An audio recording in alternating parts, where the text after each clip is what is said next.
Nii, tervist kõigile minu poolt ka. Tallinna linnas on siis joogivee torustikku üle 1000 kilomeetri. Ja kui me räägime kliendi ootustest, et ühest küljest on väga selge, vesi oleks läbipaistev, vesi oleks maitsev, vesi oleks ilma lõhnata. Natuke keerulisem on võib-olla seda kliendi usaldust siin taga siis nagu võita ka. Et kui me räägime sellest 1000 kilomeetrist, kuidas me siis seda seirame? Ja see kaart väga hästi ilmestab tegelikult, kui palju meil on seirepunkte. Meil on üle 130 proovivõtu koha ja siis igat kohta me seirame 2 korda kuus. Ja hindame sealt keemilised näitajad, raud, hägusus ja kliendi jaoks vast kõige sellised tundlikumad parameetrid, lõhn, maitse ja mikrobioloogilised parameetrid, kolilaadsed bakterid ja E-koli.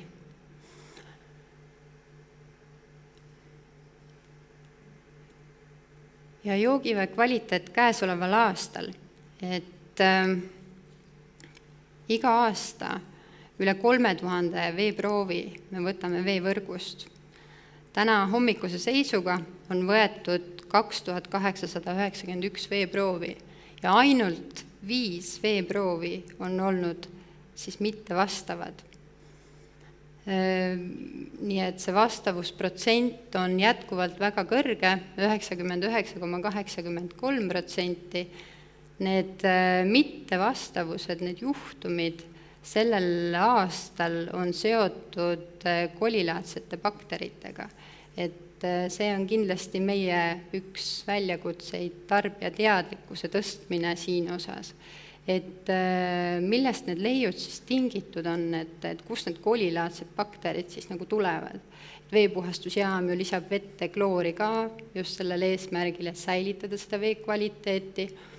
Aga nendest 5-3 puhul on tegemist lasteaedadega ja eriti sellised soojad perioodid ja vesi tahab liikumist, et kui meil ongi lasteaiad, koolimajad on seisnud kuu aega, keegi ei ole vett tarbinud, ruumid on soojad, siis võib see vesi nii-öelda nagu minna kasvama või ta ei ole enam nii värske.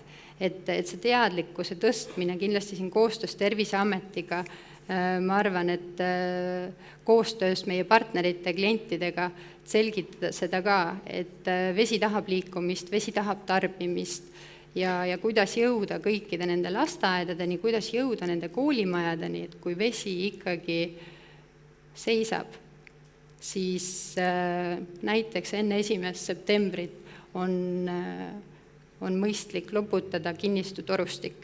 Et need 5 mittevastavat proovi on just tingitud siis kinnistu sisesest torustikust.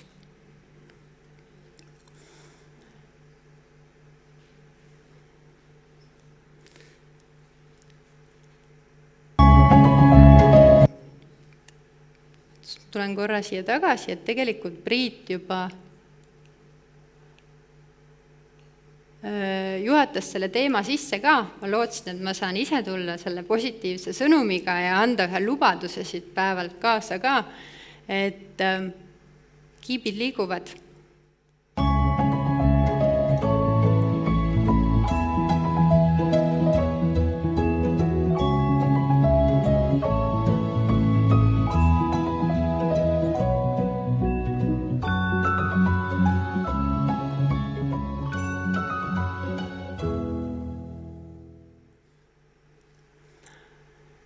Kiibid liiguvad ja meiegi astume väga suure sammu edasi protsesside digitaliseerimise osas.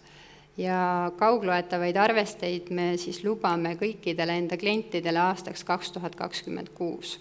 Ja nad on seotud ka vee kvaliteediga. Et tõepoolest, et siin see kliendi kogemus, see kliendi mugavus on väga oluline.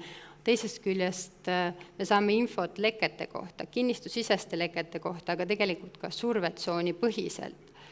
Nii et kvaliteedi poole pealt me näeme, kus vee tarbimine puudub või vee liikumine ei ole piisav ja me saame tegelikult vajadusel siis muuta neid survetsoone, loputada sealt survetsoonis, kutsuda Watercomi appi sinna vajadusel, kui vesi on pikemalt juba seisnud.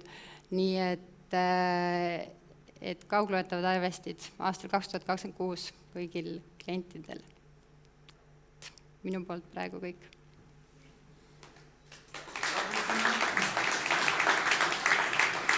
Suur tänu, kui 2026 on kõigil, siis mis hetkel esimesed paigas on nii juba, et hakkab sealt tiksuma informatsiooni peale? Esimesed on juba paigas ja see videoklipp ilmestaski tegelikult seda, et kiibid liiguvad, meieni jõuab pidevalt väike kogus arvesteid ning me alustame, siin olemegi juba alustanud tegelikult paigaldamisega ka, aga need kogused on tagasihoidlikud. Aga need siis punktid, kuhu nad lähevad, kas see on siis kortermaja kontekstis ühistu või on ikkagi kohe tuleb mul sinna kraanikausi alla vannitoas, kus ma aeg-ajalt etendan nagu seda, et üle kere sees ise tagumik on väljas natukene, et kas sinna tuleb või saan ma ikkagi sinna ronima jääda? Meie kliendiks on ühistu. Sa pagan, okei. Kõigepealt ühistud. Ei tulnud väga palju leevendust siis selle osas hetkel, aga küll see siis ühistu peale ära jagame kuidagi. Aitäh, Kristiina, praegu selle ettekande eest.